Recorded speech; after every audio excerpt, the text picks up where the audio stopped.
Bismillahirrahmanirrahim. Assalamualaikum warahmatullahi wabarakatuh. Waalaikumsalam warahmatullahi wabarakatuh. Alhamdulillah hadani li hadza wa mukunna laula an hadana Allah. Asyhadu an la ilaha illallah wa la syarika lahu wa asyhadu anna Muhammadan abduhu wa rasuluh. Allahumma shalli wa sallim wa barik ala Muhammadin wa ala alihi wa sahbihi ajma'in wa man tabi'ahum bi ihsan ila yaumiddin. Faqad ta'ala fil Qur'anil Karim, a'udzu billahi samil 'alim minasy syaithanir rajim.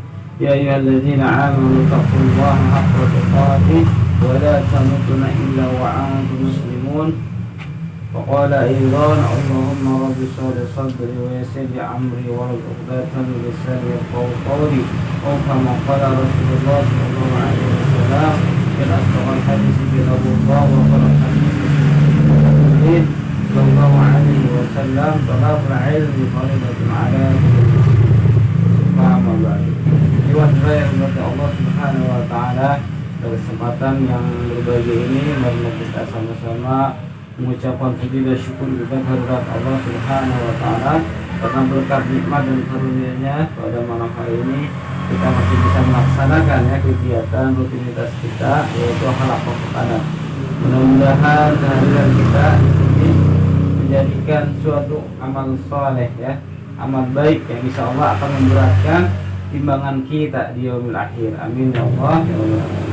Salawat dan salam juga mudah-mudahan senantiasa tercurah limpah untuk uswatan hasanah kita Nabi besar Muhammad sallallahu alaihi wasallam, wal amrul baik beliau, para keluarganya, para sahabat, para tabi'in, para tabi'in dan kita juga memohon kepada Allah Subhanahu Wa Taala semoga kita semua menjadi bagian dari umat beliau yang insya Allah diberikan syafaat oleh Nabi Muhammad SAW di yaumil akhir nanti. Amin ya Allah ya Rabbal alamin. Iwan kepada Allah Subhanahu Wa Taala, kita lanjutkan kajian kita membahas tafsir dari surat Al-Balad Kemarin baru sampai ayat 10. Jadi surat Al-Balad ini adalah surat Makkiyah yang diturunkan di kota Mekah, berarti sebelum Rasulullah SAW hijrah ke kota Madinah. Al-Balad sendiri artinya adalah negeri-negeri Kita lanjutkan di ayat 11. Falak tahamal aqabah, maka tidaklah sebaiknya dengan hartanya itu ia menempuh jalan yang dikehendaki lagi sukar. Di sini dijelaskan bahwa harta seorang itu tidak menjamin dia itu selamat bahkan bila ia telah menghabiskan harta yang banyak. Ahlak tumalan lubada Falak tahamal aqabah, maka tidak sebaiknya dengan hartanya itu dia menempuh jalan yang mendaki lagi sukar. Al-aqabah adalah di sini diartikan sebagai jalan yang sangat sulit. Diibaratkan jika orang mendaki sebuah gunung, jadi jalan itu sangat sulit sekali berkelok-kelok mendaki terjal gitu dimana dibutuhkan kesungguhan ketika orang ingin menempuh jalan yang sulit tersebut Ini jalan yang sangat sulit, al-aqabah. Jadi tidak semua orang mampu menempuh jalan tersebut. Dia harus memiliki tekad yang kuat untuk menempuh jalan tersebut Jalan di sini adalah jalan kebaikan, jalan ketaatan kepada Allah Subhanahu Wa Taala di mana jalan-jalan tersebut banyak sekali godaan dan rintangannya. Jalan menuju surga itu kan senantiasa banyak sekali rintangan dan cobaannya. Wa ma adraka mal aqabah. Tahu atau maafkah jalan yang mudah lagi sukar itu? Ini untuk menguatkan ayat tadi kuatkan lagi dengan ayat selanjutnya. Jadi jalan yang sukar itu adalah jalan untuk mendapatkan ridho dari Allah Subhanahu Wa Taala. Falak tahamal aqabah, maka tidaklah sebaiknya dengan harta itu yang menempuh jalan yang mudah itu jalan yang tadi Sebagaimana di ayat lain Allah Subhanahu Wa Taala berfirman, seperti melepaskan budak dari perbudakan atau memberi makan pada hari kelaparan, wa anak yatim yang ada hubungan kerabat atau kepada yang orang miskin yang fakir dan dia tidak pula termasuk orang-orang yang beriman. faqur raqaba it'amun fi yawmin dhi masghaba yatiman za maqraba aw miskinan za matraba summa kana min alladziina amanu. Faqur raqabah yaitu melepaskan budak dari perbudakan. Nah, jadi zaman dulu itu terkenal ya, Islam itu sebelum ada Islam, zaman perbudakan. Jadi manusia itu seperti barang gitu ya, seperti benda bisa dijual, belikan dan dijadikan budak. Jadi budak itu diperintah oleh tuannya untuk mengerjakan apa saja ya keinginan tuan-tuannya gitu ya. Itu namanya budak ya. Jadi dengan adanya Islam, perbudakan itu sedikit dihapus ya. Bahkan pada saat itu ketika ada orang yang ingin menjual budaknya, dibeli itu oleh para sahabat Rasulullah ya, kemudian dibebaskan ya, termasuk sahabat Bilal bin Rabah ya, muadzin Rasulullah yang pertama itu, dia awalnya itu budak, kemudian dibeli oleh sahabat Abu Bakar radhiyallahu anhu ya. Kemudian dibebaskan menjadi orang yang merdeka gitu. Lanjutnya faqur raqabah itu melepaskan budak dari perbudakan, itu yang tadi ya. Jadi zaman dulu itu banyak para sahabat yang melepaskan perbudakan dari orang kafir Quraisy ya, sengaja dijadikan budak, maka budak-budak bisa disiksa dengan leluasa oleh orang kafir Quraisy. Melepaskan dari perbudakan di mana seorang memerdekakan seorang hamba sahaya, baik mereka berada di bawah kepemilikannya lalu memerdekakannya maupun di bawah kepemilikan orang lain ya, dengan membelinya lalu memerdekakannya ya. Yang kedua, melepaskan perbudakan dari penawanan, karena sesungguhnya pembebasan tawanan merupakan perbuatan paling utama di sisi Allah Subhanahu wa taala. Sangat besar kemungkinan bahwa seorang tawanan tidak akan dibebaskan oleh musuh kecuali dengan tebusan harta. Misalnya gitu ya, kalau zaman dulu itu ketika berperang mereka menawan, yang kalah itu kan ditawan, yang nggak dibunuh, ditawan. Nanti ditebus gitu ya oleh pihak yang kalah itu ya, ditebus oleh pihak keluarganya sehingga dia mendapatkan harta ya. Jadi tawanan perang mereka. Au it'amu fi yaumin zi masghaba, atau memberi makan pada hari kelaparan. Di sini dijelaskan hari kelaparan itu di mana orang-orang mengalami musim paceklik ya. Musim paceklik di mana di sini banyak sekali gagal panen gitu ya. Tumbuh-tumbuhannya banyak yang mati, tumbuh-tumbuhannya tidak berbuah gitu ya.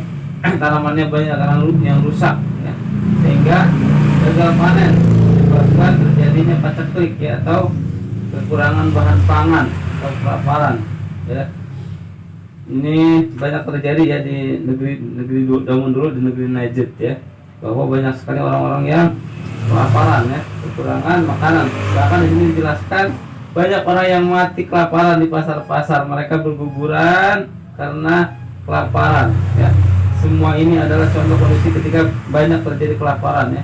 Ini luar biasa berarti ya kelaparannya, sehingga banyak orang yang keluar dari negerinya untuk berhijrah ke negeri yang lain, negeri yang lebih subur gitu ya. Biasanya ini terjadinya penyakit wabah gitu bisa menyebabkan kelaparan juga ya. Ya, selanjutnya adalah yatiman, anak yatim. Jadi yang memberikan makan anak yatim ya. Ya, anak yatim di sini adalah anak yang ditinggal mati oleh orang tuanya. Orang tua di sini orang tua yang laki-laki ya. Karena orang tua perempuan itu bukan yatim, namanya piatu ya. Karena disebut yatim karena dia terputus dari orang yang menanggung nafkahnya gitu ya. Anak yatim juga itu belum balik ya. Yang belum balik itu disebut anak yatim. Kalau sudah balik itu bukan anak yatim lagi sebetulnya ya, karena dia sudah bisa mandiri ya. Jadi anak yatim itu anak yang ditinggal mati orang tuanya, ayahnya sebelum usia balik ya, itu baru anak yatim. Tapi sekarang kadang-kadang ya banyak juga yang sudah balik, sudah gede gitu ya, masih jadi anak yatim, mendapatkan santunan yatim ya. Itu sebenarnya kurang pas ya, jadi yatim itu untuk anak-anak yang belum balik ya, anak-anak usia SD lah. Firman selanjutnya, za maqrabah, yang ada hubungan kerabat ya, ini yang memiliki hubungan kekerabatan ya dengan kita, saudara kita gitu ya. Makanya disebutnya silaturahmi. Silaturahmi itu adalah hubungan kekerabatan, hubungan darah ya. Silaturahmi itu sebutnya dengan saudara kita ya, yang mempunyai hubungan darah ya. Kalau dengan orang lain itu bukan silaturahmi, namanya ukhuwah Islamiyah. Tetapi kadang-kadang banyak yang kurang paham juga ya dengan pengertian silaturahim. Silaturahim itu kan satu rahim ya, rahim namanya silaturahmi gitu ya, silaturahim gitu ya, untuk menyambung kekerabatan persaudaraan gitu. Selanjutnya au miskinan za matrobah, atau kepada orang-orang miskin yang sangat fakir. Orang miskin itu adalah orang yang mempunyai penghasilan tetapi dia tidak mencukupi dengan penghasilannya tersebut ya. Contoh, dia itu penghasilannya cuma 500.000 tetapi kebutuhannya 1 juta. Ya berarti itu maksud orang miskin ya. Dia punya penghasilan tapi tidak mencukupi kehidupannya. Kalau orang fakir itu lebih parah lagi ya. Dia tidak punya penghasilan gitu ya. Itu namanya fakir ya, tidak punya tempat tinggal, itu namanya fakir. Nah, fakir miskin ya. Bedanya antara miskin dengan fakir. Kalau fakir itu dia tidak punya penghasilan lah, tidak punya penghasilan, itu orang fakir gitu ya. Kalau miskin itu masih punya penghasilan tetapi tidak bisa mencukupi ya keperluan dan kebutuhannya. Sangat fakir. Artinya yang orang tidak mempunyai ini ya, tidak ada kecukupan gitu ya, kita fakir ya, tidak punya penghasilan ya. Kalau dulu itu orang-orang fakir itu dia tinggal di orang sufah namanya, di emperan Masjid Nabawi ya. Banyak sekali orang-orang fakir miskin ya, dia tidak punya tempat tinggal, bahkan pakaian pun ya yang dipakai aja gitu ya, yang dipakai aja, dia makan sedapatnya ya. Kalau ada sedekah gitu ya, kurma baru makan gitu. Ketemunya ya orang miskin pada zaman Rasulullah SAW. Dia tinggal di emperan Masjid Nabawi ya. Masjidnya juga masih sederhana sekali ya, teman-teman. Bawahnya masih tanah, atapnya juga masih terbuat dari atap itu ya, daun-daun kurma gitu ya. Berbeda dengan Masjid Nabawi yang sekarang ya. Luar biasa sekali ya. Sangat luar biasa, karena dari emas itu tiang-tiangnya ya. Insyaallah yang mudah-mudahan kita bisa berziarah ya ke makam Rasulullah ya, umroh ya, atau haji ke Madinah. Selanjutnya summa kana minal ladzina amanu wa tawassaw bis sabri wa tawassaw bil marhamah, dan dia termasuk orang-orang yang beriman dan saling berpesan untuk bersabar dan saling berpesan untuk berkasih sayang. Orang beriman adalah orang yang telah melaksanakan 2 kalimat syahadah ya, asyhadu an la ilaha illallah wa asyhadu anna muhammadar rasulullah. Orang yang beriman kemudian melaksanakan syariat Islam yang telah Allah Subhanahu wa taala perintahkan melalui Rasulnya Nabi Muhammad sallallahu alaihi wasallam. Itu adalah orang yang beriman ya. Kemudian di sini berpesan untuk bersabar. Bagaimana di surat Wal Asr ya, wa tawassaw bil haqqi wa tawassaw bis sabr, yang saling menasihati gitu ya dalam kesabaran. Di sini dijelaskan bahwa sabar itu ada 3 macam ya. Yang pertama, sabar dalam ketaatan kepada Allah Subhanahu wa taala. Ini pernah saya bahas di surat Al-Asr, ini hampir sama ya. Jadi sabar dalam ketaatan kepada Allah itu artinya kita harus sabar ya ketika kita melaksanakan ibadah kepada Allah Subhanahu wa taala ya. Melaksanakan sholat 5 waktu itu butuh kesabaran ya. Sabar dalam menjalani ketaatan kepada Allah. Sabar ketika berpuasa ya, menjalankan ketaatan lagi. Sabar ketika kita untuk bersedekah ya, walaupun dalam keadaan sedang tidak ada uang gitu, tapi kita membiasakan untuk sedekah gitu ya. Itu bagian dari sabar dalam ketaatan kepada Allah Subhanahu wa taala. Yang kedua adalah sabar dari perbuatan maksiat kepada Allah Subhanahu wa taala. Dia juga harus sabar ya, menjauhi dosa dan maksiat kepada Allah Subhanahu wa taala ya. Karena banyak juga orang yang terjerumus ke dalam dosa dan maksiat dan dia tidak bisa bertaubat kepada Allah Subhanahu wa taala. Kalau kita dijauhkan dan terhindar dari dosa dan maksiat kepada Allah Subhanahu wa taala ya. Para bentuk maksiat itu sangat banyak sekali ya, terutama dalam hal muamalah gitu ya, yang kita belum banyak paham ya tentang muamalah gitu. Bahwa di situ ya ada sesuatu yang haram atau yang syubhat ya. Sebagaimana di sebuah hadis disebutkan itu di hadis Arba'in, innal halala bainun wa innal harama bainun wa bainahuma mustabihatu layalamuhunna katsirun minan nas. Sesungguhnya yang halal itu sudah jelas, semuanya dijelaskan ya. Ini halal, ini halal, ini halal. Kemudian yang haram juga jelas ya, ini haram, itu gak boleh ya. Tetapi di antara keduanya masih ada sesuatu yang subhat, yang kebanyakan manusia tidak mengetahui hukumnya ya. Itu haram apa halal gitu ya. Banyak sekali, terutama perkara-perkara muamalah gitu ya, yang kita belum paham di dalamnya. Selanjutnya sabar ya atas segala ujian yang diberikan oleh Allah Subhanahu wa taala kepada hamba-hambanya. Jadi setiap hamba Allah itu pasti diberikan ujian ya.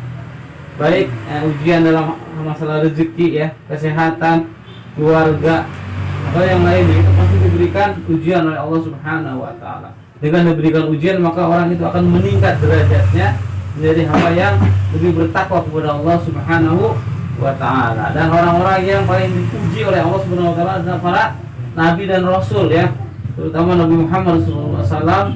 Allah uji ya dengan kesabarannya ketika beliau berdakwah ya, ketika beliau berdakwah di awal-awal dakwah mereka ya. Dakwah Rasulullah itu awal-awal itu dakwah syariah ya, tersembunyi-sembunyi ya, enggak terang-terangan ya. Waktu itu karena masih sedikitnya orang-orang yang masuk Islam, diajak satu orang ya. Bahkan Rasulullah SAW juga sering disakiti, bahkan mau dibunuh juga ya oleh orang-orang kafir Quraisy itu ya. Diceritakan ketika Rasulullah sedang bersujud di depan Ka'bah, diberikan kotoran, dilempari kotoran gitu ya orang-orang kafir Quraisy. Tapi beliau tetap bersabar ya dengan keadaan tersebut ya. Karena kalau beliau brutal melawan ya apa jadinya nanti ya, makanya beliau bersabar ya dengan keadaan tersebut. Rasulullah banyak diuji ya ketika beliau berdakwah, apalagi ketika beliau berdakwah ke kota Taif ya, beliau dilempari batu semuanya sampai beliau berdarah gitu ya.